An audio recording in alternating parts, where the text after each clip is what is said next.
Baik ibu-ibu, izin kita mulai ya. Bismillahirrahmanirrahim. Assalamualaikum warahmatullahi wabarakatuh. Alhamdulillahi wa kafa wa salatu wassalamu ala rasulillahi Mustafa Muhammad bin Abdullah wa ala alihi wa ashabihi ahlut tuqa wal wafa. Amma ba'd. Ibu-ibu yang dimuliakan Allah Subhanahu wa taala, sungguh tiada kalimat yang patut kita dedikasikan, kita persembahkan kehadirat Allah Azza wa Jalla atas berbagai anugerah dan karunia-Nya kepada kita semua, terutama nikmat keimanan, keafiatan yang sungguh tanpa dua nikmat tersebut tiadalah satu orang hamba yang mampu melaksanakan berbagai ketaatan dalam rangka bertakarrub kepada Allah Azza wa Jalla. Maka sebuah keniscayaan seorang hamba ketika diliputi dua kenikmatan tersebut, sepatutnya ia memperbanyak kalimat tahmid sebagai pujian dan rasa syukurnya atas nikmat tersebut. Ibu-ibu yang dimuliakan Allah Azza wa Jalla, kita akan lanjutkan kajian dan bahasan kita dalam tazkiyatun nafs, dan kita masih membahas tentang kaidah-kaidah tazkiyatun nafs, di mana kita atau pada pertemuan yang lalu kita telah menyelesaikan bahasan kaidah yang kelima, yakni at-takhliyah wa tahliyah, membersihkan dan menghiasi. Membersihkan ya, kotoran-kotoran, dosa-dosa, kemaksiatan yang ada di dalam kalbu maupun jiwa kita. Setelah itu barulah kita menghiasnya dengan berbagai kebaikan, berbagai akhlak dan amalan-amalan saleh lainnya. Nah, pada hari ini, di pagi hari ini kita akan lanjutkan pada kaidah yang keenam, al-qaidatul as-sadisatu, yakni ighlaqul manafizi allati takhruju bil insani anit tazkiyah, menutup celah-celah atau pintu-pintu yang dapat mengeluarkan seseorang dari kesucian jiwa, wa tub'iduhu 'anil fadilati wa tawqi'ihi fir razilah,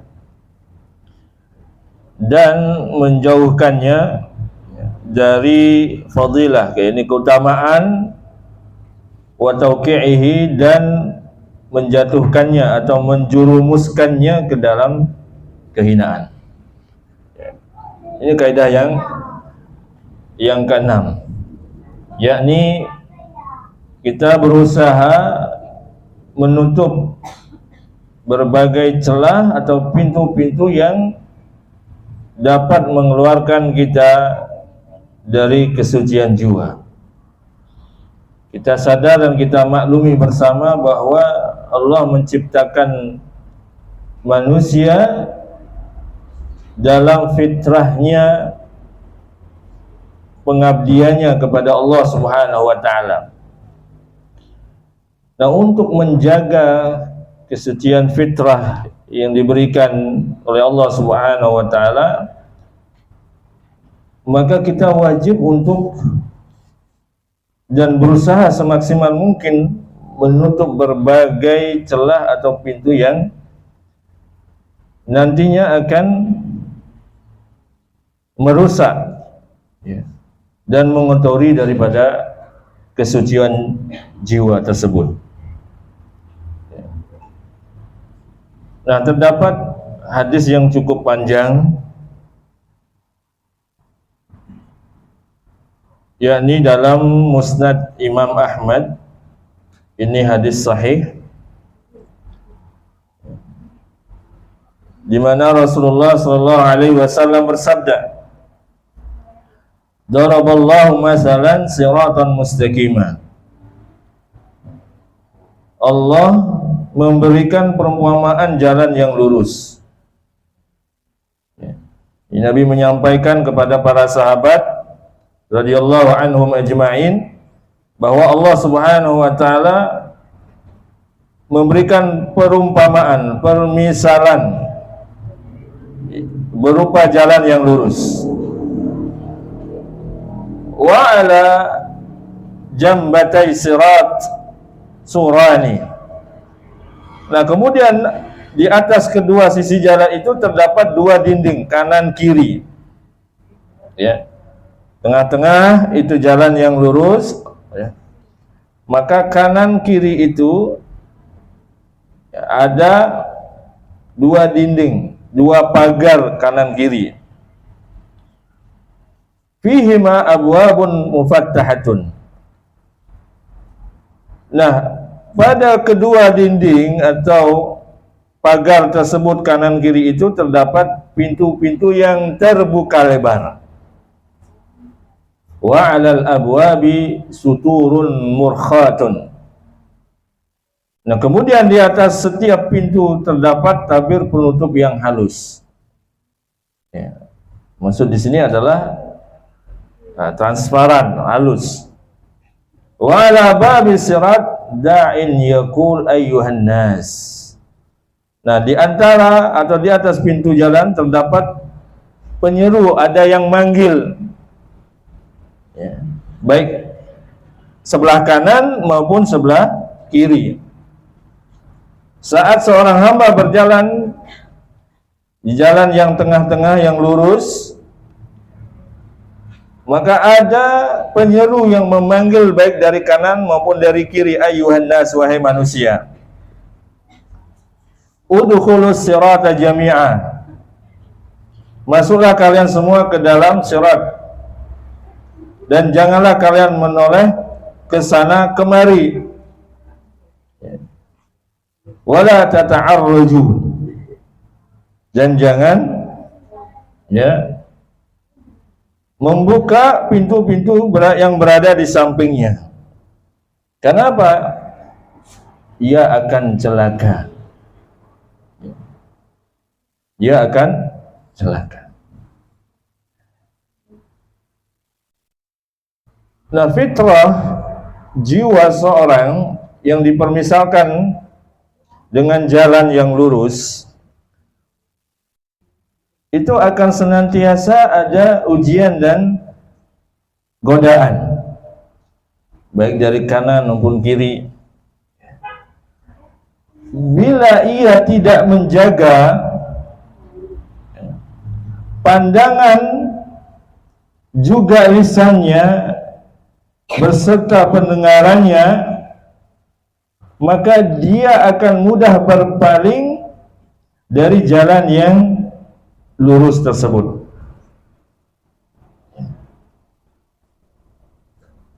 Kami ulangi, ketika seorang hamba tidak menjaga pandangan, kemudian lisannya dan pendengarannya dari hal-hal yang diharamkan, yang tidak diperbolehkan oleh Allah Subhanahu wa taala, maka itu akan memalingkannya dari sirat, dari siratul mustaqim, dari jalan yang lurus. Maka hadirin ibu-ibu yang dimuliakan Allah Subhanahu wa taala, wa'idullahi fi qalbi kulli muslim. Inilah nasihat Allah yang terdapat pada setiap kalbu seorang mukmin. Maka kalbu seorang mukmin yang masih terjaga fitrahnya, dia akan selalu memberikan nasihat, menegur dan mengingatkan kepada kebaikan.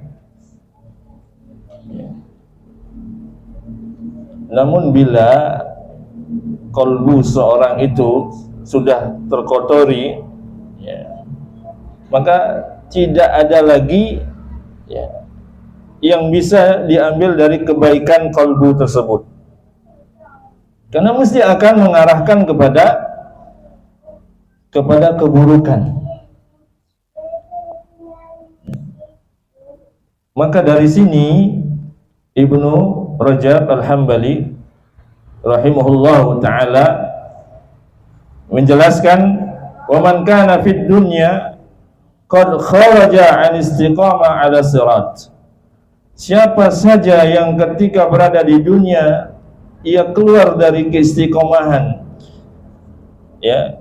ia tidak lagi istiqomah di atas jalan agama yang lurus ini, fafataha abwabal maharim allati fi suturi sirati yamnatan wa yasratan, di mana ia membuka pintu-pintu yang diharamkan yang ada di tirai-tirai di sebelah kanan maupun yang kiri tersebut, bahkan ia masuk ke dalamnya, sawa'un kanatil maharimu minas syahwat awil minas syubhat,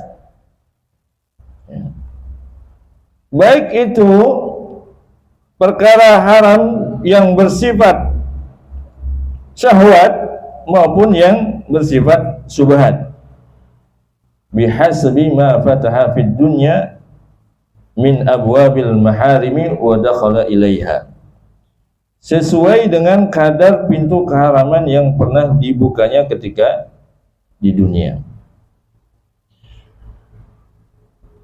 Nah, qalbu ini atau nafs, jika dibebaskan pintu-pintu yang akan memasuki pada hal-hal yang diharamkan oleh Allah Subhanahu wa taala, maka itu akan mengotori dan menodainya. Kala itulah ketika jiwa ini ternoda dan terkotori, maka sulit dia akan memberikan peringatan-peringatan kebaikan, atau mengingatkan kepada kebaikan, atau juga mengarahkan kepada kebaikan. Justru bisikan yang nantinya banyak diberikan adalah pada hal-hal yang bersifat negatif atau keburukan. Dan yang sangat disayangkan sekali, kebanyakan kita ini tidak menyadari hal itu. Membebaskan pendengaran, membebaskan pandangan, kemudian lisan kita pun berbicara sesuka hati, mendengar apa saja, melihat apa saja yang diinginkan untuk dilihat. Maka ini sejatinya kalau seorang mukmin tidak berhati-hati, maka justru ini akan mengotori daripada kesucian jiwanya. Nah, lebih-lebih sekarang di zaman yang teknologi yang sudah berkembang dan canggih, maraknya media sosial, informasi-informasi itu sangat bebas ditemukan dan didapatkan. Berbeda dengan zaman dahulu, mungkin zamannya buyut kita, nenek kita atau kakek kita, itu informasi tidak semudah saat ini untuk didapatkan atau dikonsumsi. Adapun sekarang sangat mudah, disebabkan kecanggihan daripada teknologi sekarang. Lebih-lebih yang hidup di perkotaan, itu sangat mudah mendapatkan informasi apa saja, informasi apa saja, baik dari yang baik maupun yang buruk, sangat mudah didapatkan. Nah, dengan itulah ketika seorang hamba, seorang mukmin tidak memfilter, tidak menjaga pandangannya, pendengarannya dan lisannya, maka tanpa dia sadari, lama kelamaan dia sedang menodai dan mengotori jiwanya. Yang seharusnya ya pintu-pintu yang disebut di sini adalah tadi pendengaran, ya penglihatan. Nah, itu akan masuk kepada jiwa kita.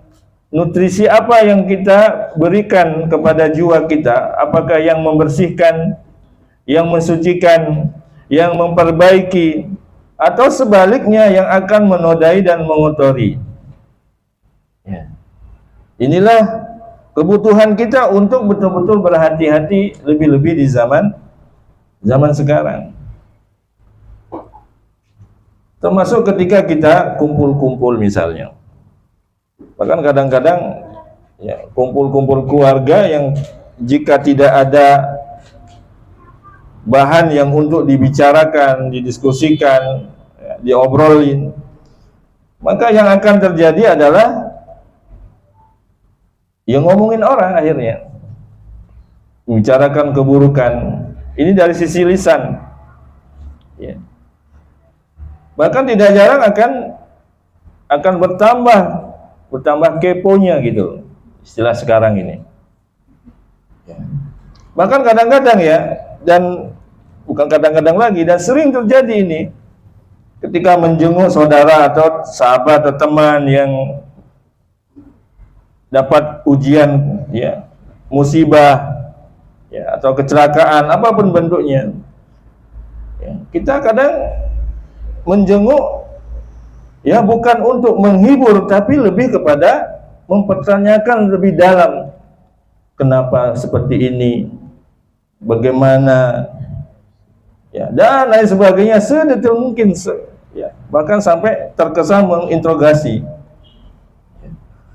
Padahal hal ini tidak yang dilarang oleh syariat. Yang kadang-kadang itu sebenarnya akan membuka luka, ya, yang tertimpa sedang berusaha untuk menerima ridha dengan ujian atau musibah yang tertimpa olehnya. Nah, ini sebenarnya indikasi, ya, kita kalau mau introspeksi, mengevaluasi jiwa dan kalbu kita, ya. Yang pertama adalah dari lisan kita dulu. Tidaklah kita mengucapkan, mempertanyakan, keluar sebuah kalimat-kalimat kecuali itu adalah suatu yang bermanfaat, hal yang positif. Dan itu perlu kita latih, ya. Karena tidak ujuk-ujuk akan diberikan kemampuan kalau kita tidak melatih dulu. Kita berusaha, ya, menjaga lisan kita, ya, tidaklah keluar suatu kalimat melainkan adalah hal-hal yang bermanfaat atau ada kemaslahatan, baik untuk dirinya, orang lain, ya, yang ada sekelilingnya, atau yang bersifat duniawi atau ukhrawi. Bukan hal-hal yang sia-sia atau bahkan akan menzolimi orang-orang yang ada di sekelilingnya. Yaqulu ta'ala, Allah Subhanahu wa ta'ala berfirman, kullil mu'minin yaghuddu min absarihim wa yahfazu furujahum dzalika azka lahum innallaha khabirum bima yasna'un. Ini dalam surah An-Nur ayat 30. Katakanlah kepada orang laki-laki yang beriman, yaghuddu min absarihim, hendaklah mereka menahan pandangannya. Menahan di sini maksudnya adalah bukan memejamkan semata, tapi memalingkan, ya, menundukkan, menjaga, tidak membebaskan pandangannya, ya, apalagi beralasan tidak sengaja, cuma sebentar, sejenak, dan lain sebagainya. Karena itu tetap akan berefek kepada jiwa atau kalbu kita. Ya. Jadi bukan durasinya.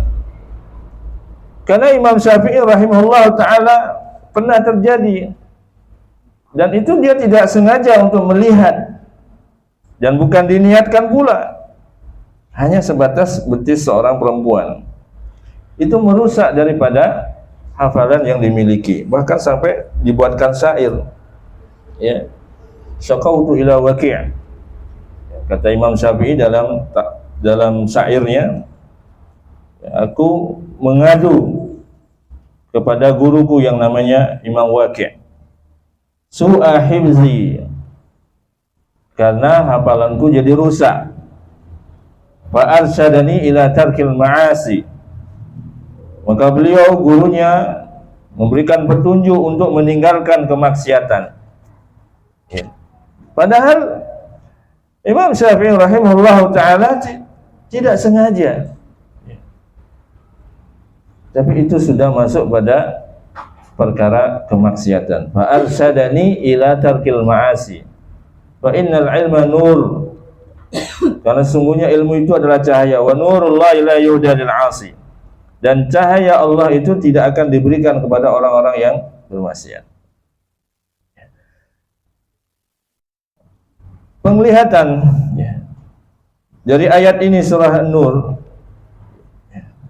kita memahami bahwa kita diperintahkan untuk benar-benar dan sungguh-sungguh dalam menjaga pandangan kita. Memang sulit, lebih-lebih zaman sekarang, ya. Tapi Allah akan lihat, ya, bagaimana usaha kita, kesungguhan kita dalam memelihara pandangan kita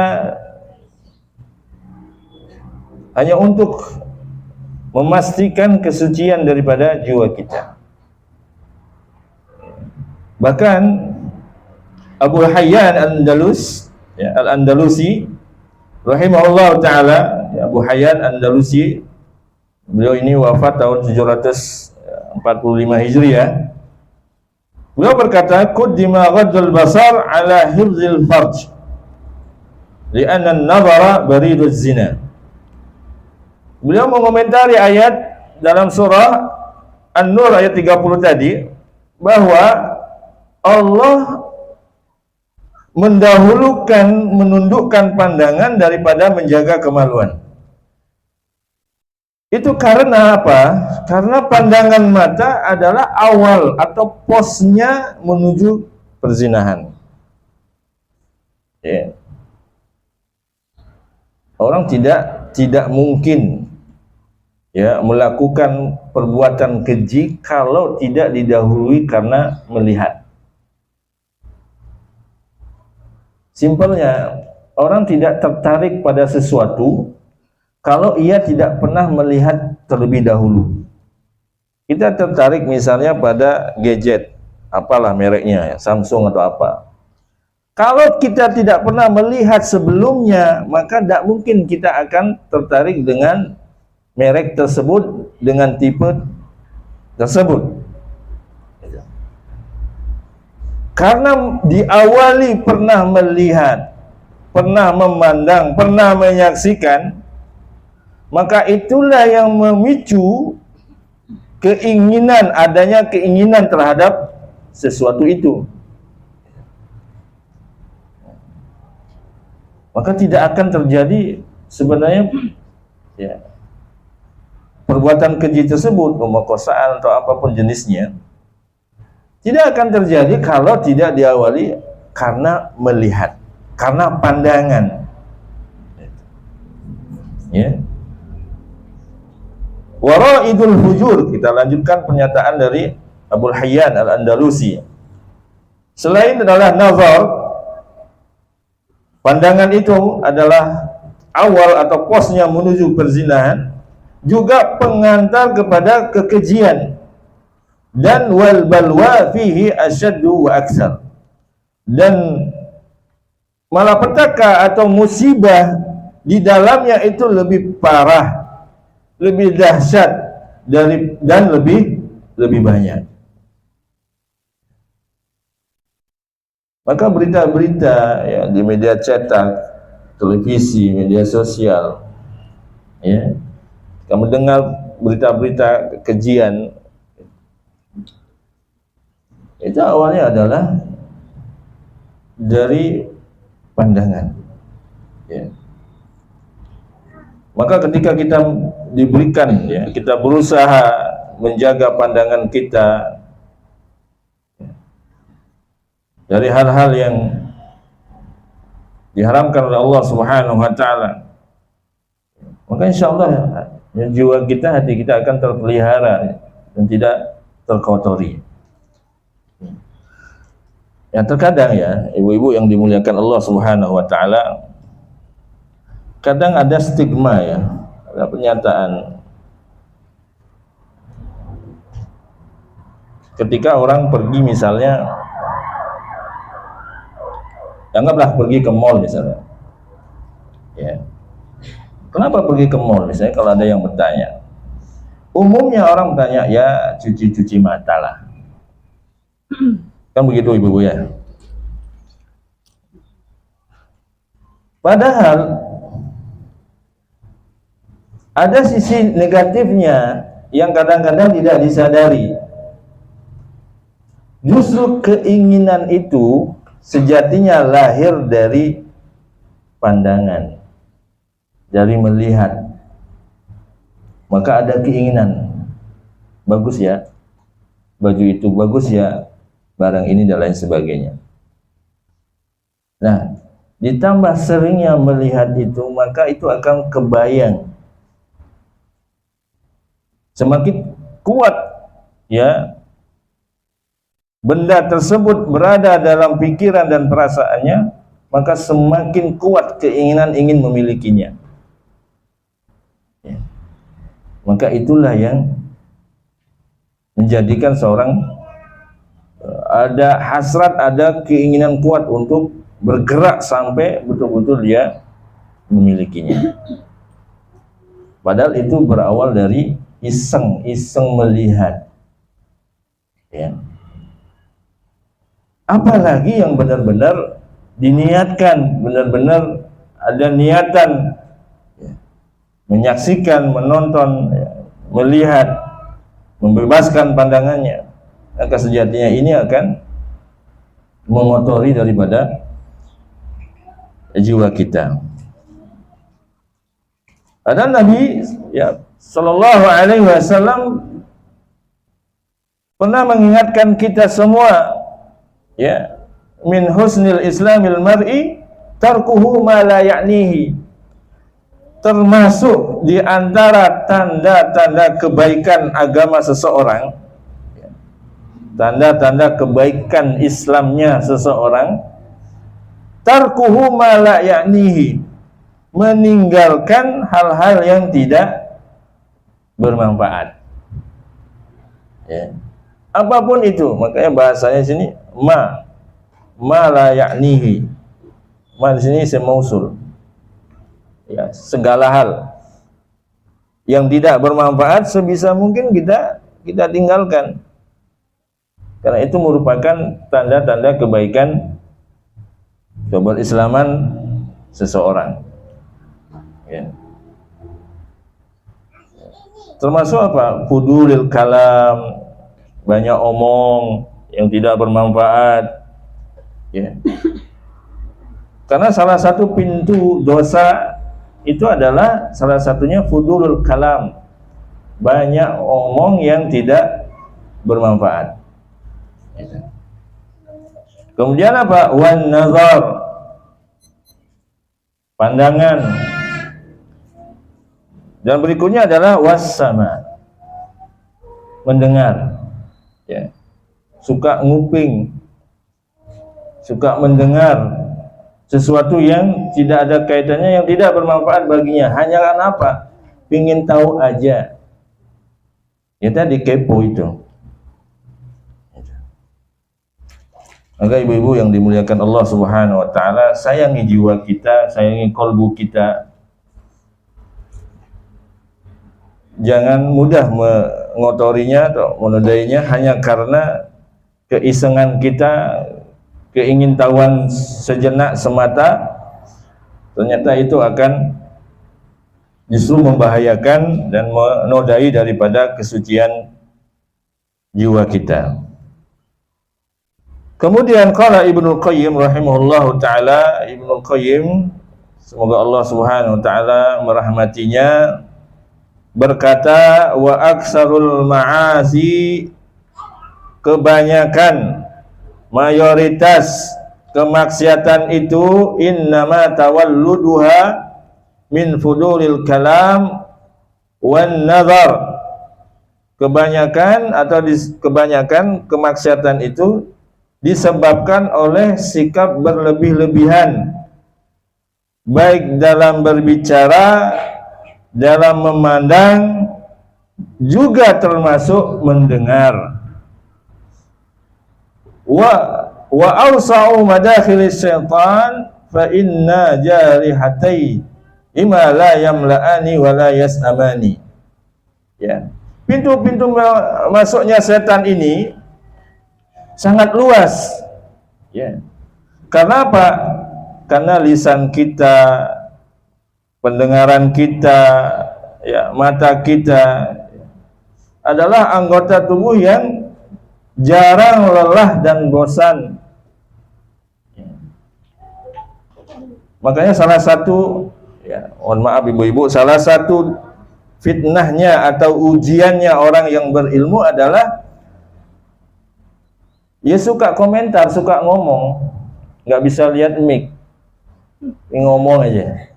Ya, apalagi ada rapat, ingin monopoli pembicaraan, ya. Ini bahaya, ini harus kita sadari. Ya. Makanya jika kita tidak latih diri kita, tidaklah kita berbicara, tidaklah kalimat atau kata yang keluar dari lisan kita, maka pastikan, pertimbangkan, renungkanlah apakah kalimat ini akan bermanfaat atau sebaliknya akan menjadi mudarat. Termasuk kita share info. Ya, zaman media sosial sekarang ini, zaman teknologi ini, kita kadang-kadang meng-share berita-berita yang tidak jelas sumbernya, meskipun itu sifatnya duniawi. Ya. Maka tahanlah jari kita, tahan diri kita. Ya. Kalau itu tidak jelas sumbernya, maka cukup sampai pada diri kita. Tidak perlu kita harus sebarkan, kita share kepada yang lain atau di grup-grup yang lain. Apalagi yang berkaitan dengan agama, dengan syariat, atau ya, agama kita, maka pastikanlah itu bersumber atau mempunyai sumber yang jelas, agar tidak terjadi fitnah. Ya. Ya, ini akan menjadi bentuk kezaliman yang kadang kita tidak sadari. Bahkan kadang-kadang, ya, di-share dulu baru nanya, ini benar nggak? Ya.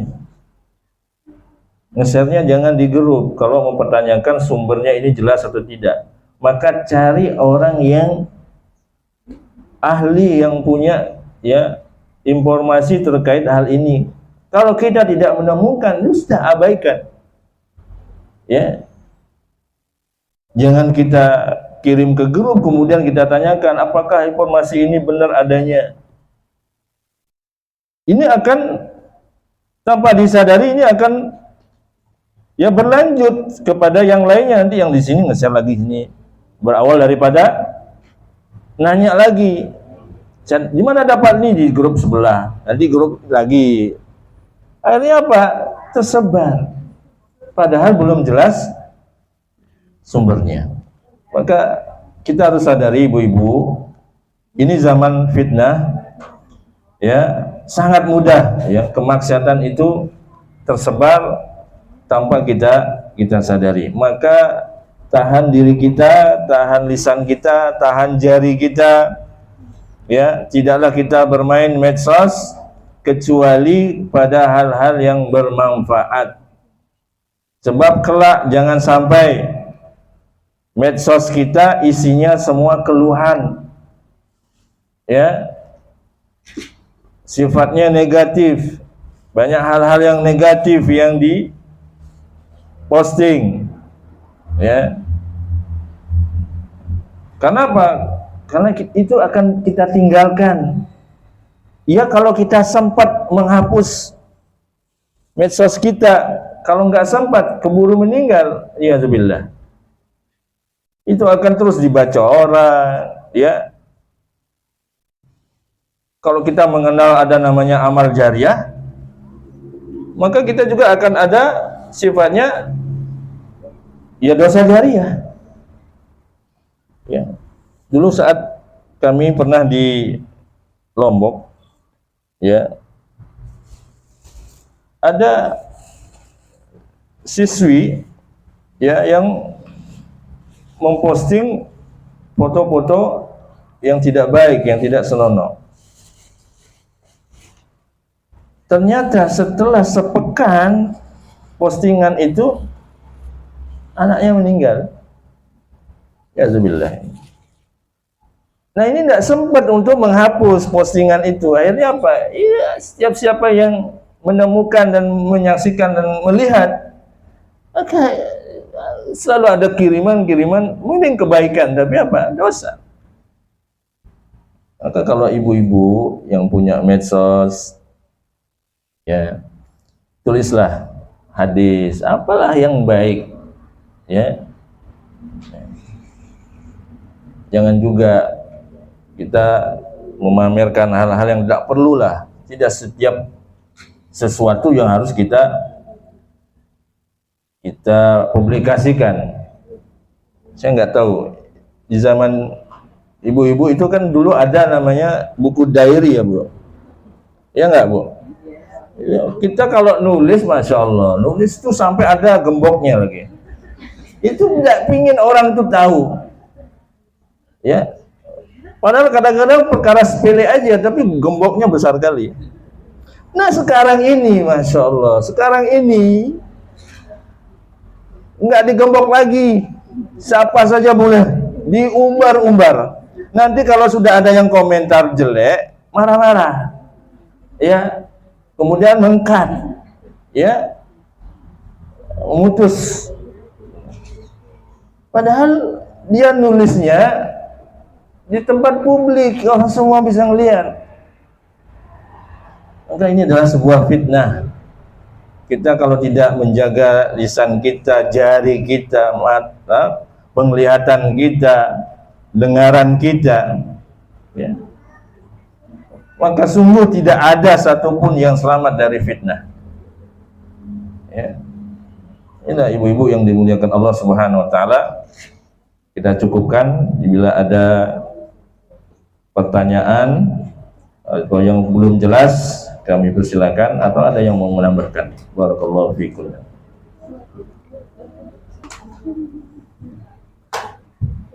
Bismillah, assalamualaikum warahmatullahi wabarakatuh. Ustaz, waalaikumsalam warahmatullahi wabarakatuh.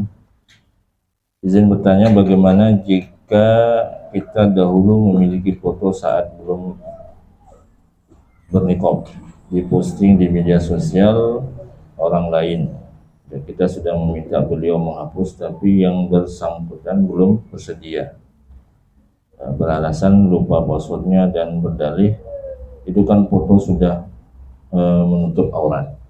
Nah, bagaimana hukumnya bagi orang yang fotonya itu diupload? Jazakallahu khairan. Baik. Iya. Terkait hal ini memang banyak, ya, tidak satu dua ya. Ketika dulu, ya, kita bicara dulu, ya, belum berhijrah, kemudian sekarang sudah belajar, ya, termasuk belajar mengenal sunnah dan lain sebagainya, maka yang dapat kita lakukan, apalagi itu sudah mengkomunikasikan dan meminta kepada yang mengupload kemudian belum dilaksanakan, ya, kita memohon ampun kepada Allah Subhanahu wa taala, perbanyak istighfar, ya, taubat kita kepada Allah Subhanahu wa taala. Semoga Allah Subhanahu wa taala apa yang perbuatan-perbuatan yang lalu, ya, Allah ampuni, ya. Karena ini juga kita lakukan sebelum kita betul-betul memahami hukumnya. Karena memang ya tidak boleh kita memposting atau mengupload foto-foto yang tidak ada manfaatnya, dan justru itu akan menimbulkan sebuah fitnah. Ini loh ibu-ibu yang dimuliakan Allah Subhanahu wa taala. Orang yang di media sosial itu tidak semua punya hati yang baik, punya niat yang baik. Pada saat nanti foto itu dilihat oleh orang yang punya penyimpangan dalam seksual, itu akan jadi bahan dia. Gitu. Hatta sudah kadang-kadang sudah sudah bernikah, sebisa mungkin jauhi untuk memposting. Termasuk apa? Termasuk anak-anak kita. Karena apa? Karena penyakit ain itu benar adanya gitu. Maka itu tadi di awal kita sampaikan tadi kita sampaikan bahwa tidak semua hal itu perlu kita posting. Dulu saja ketika kita ada buku diary, kita sedemikian rupa menjaganya, jangan sampai ada yang tahu atau jangan sampai ada yang baca dan lain sebagainya. Ya. Makanya mari kita jadikan media sosial kita dalam media sosial untuk menebar kebaikan, mengajak kepada kebaikan, gunakan walaupun media sosial ini yang buat adalah non muslim, bahkan musuh-musuh Islam, tapi mari kita jadikan senjata untuk berdakwah, jadikan kebaikan nantinya yang mudah-mudahan postingan-postingan kita itu ternyata akan menjadi amal jariah kita. Allah taala alam bisawab. Lah kemudian berikutnya, bismillah, afwan Ustaz, di luar tema, mudah-mudahan kami bisa memberikan jawaban dan solusi. Bila seseorang yang mempunyai banyak hutang, bahkan untuk membayar hutangnya orang tersebut kesulitan, lalu bagaimana orang tersebut bersedekah dengan hartanya? Apakah sebaiknya orang tersebut menabung untuk membayar hutang atau tetap juga sembari bersedekah, infak sekalipun hanya Rp1.000 saja, atau bagaimana?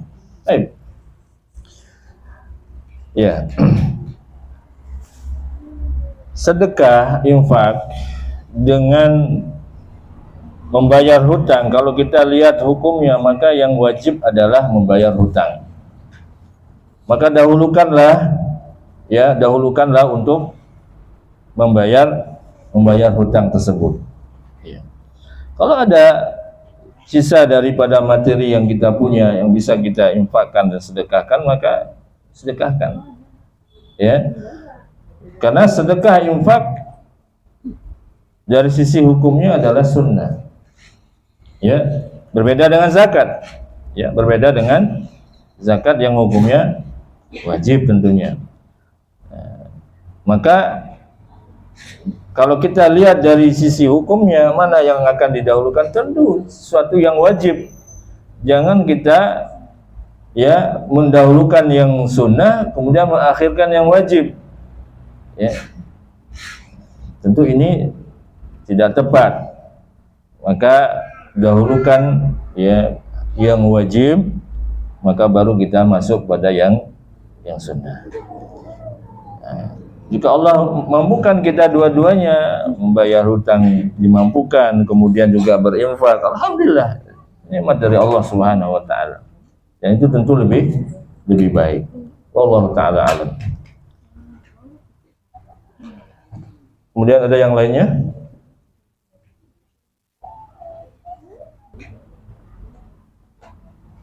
Bismillahirrahmanirrahim. Assalamualaikum warahmatullahi wabarakatuh. Mohon nasihatnya Ustaz. Seorang suami tidak suka jika istrinya berjualan online. Beliau mengatakan konsep rezeki, jika suami saja yang bekerja, maka semua rezeki istri, anak, dan suami akan mengalir dari satu pintu, yaitu usaha suami. Suami berkata sebab usahanya makin sepi saat ini adalah karena istrinya mencari rezeki sendiri lewat jualan online tersebut. Berikan kami nasihat. Baik. Iya. Ya, ini ibu-ibu yang dimuliakan Allah Subhanahu wa taala, ya perlu dibicarakan baik-baik ya. Karena permasalahan ini ya tidak ada bahasanya rezeki suami berkurang ya karena istri bekerja gitu. Nah, coba dibicarakan kembali ya, pelan-pelan ya. Karena anak sendiri tidak tahu dari awal ya. Dari awal apakah sudah ada kesepakatan ya antara suami dan istri sehingga itu sudah berjalan, bahkan sudah misalnya ya jualannya istri sudah rame gitu kan, artinya apa, itu kan sudah berjalan lama berarti ya. Kemudian jangan sampai ya dibiarkan ya, berlarut-larut, karena memang kepatuhan seorang istri ya sebuah keniscayaan yang harus dilakoni ya. Cuman perlu dibicarakan kalau jualan itu ya tidak sampai ya, hak-haknya suami, anak, ya, rumah ya, tidak terpenuhi. Nah ini yang kewajibannya ini tidak terjalankan dengan baik. Nah ini mungkin ya. Tapi selama istri tidak terganggu dalam melakukan kewajibannya kepada suami ya, anak, juga mengatur rumah dan lain sebagainya, dari sisi agama tentu tidak melarang ya. Cuman ini perlu pengertian aja dari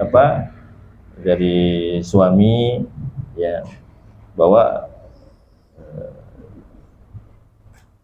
sebenarnya bisa bekerja sama gitu ya, bisa bekerja sama dan disepakati seperti apa ya, dan kita coba saling terbuka ya.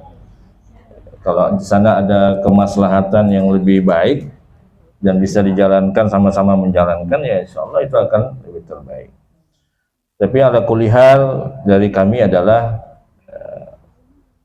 dikomunikasikan kembali dengan baik ya.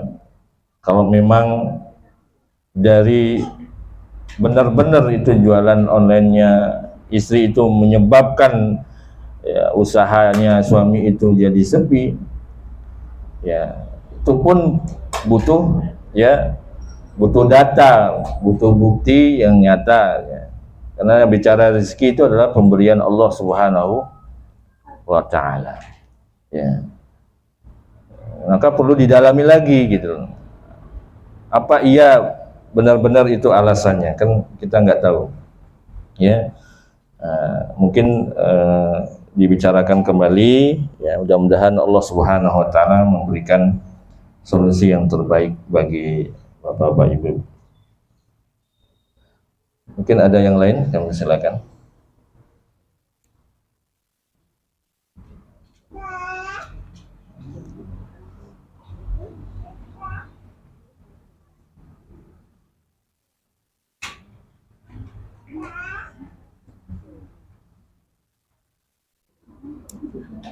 Sedikit ya ibu-ibu yang dimuliakan Allah Subhanahu wa taala.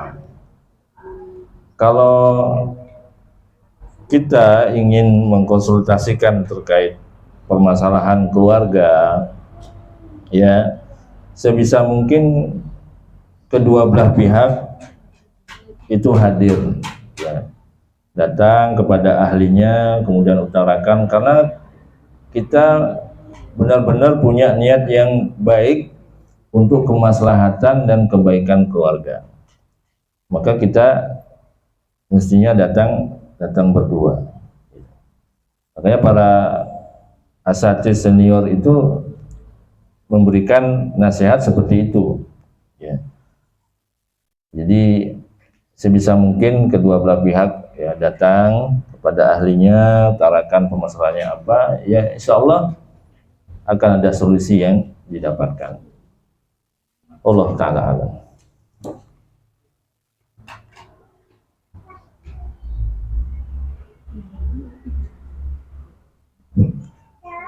Ada lagi ibu-ibu?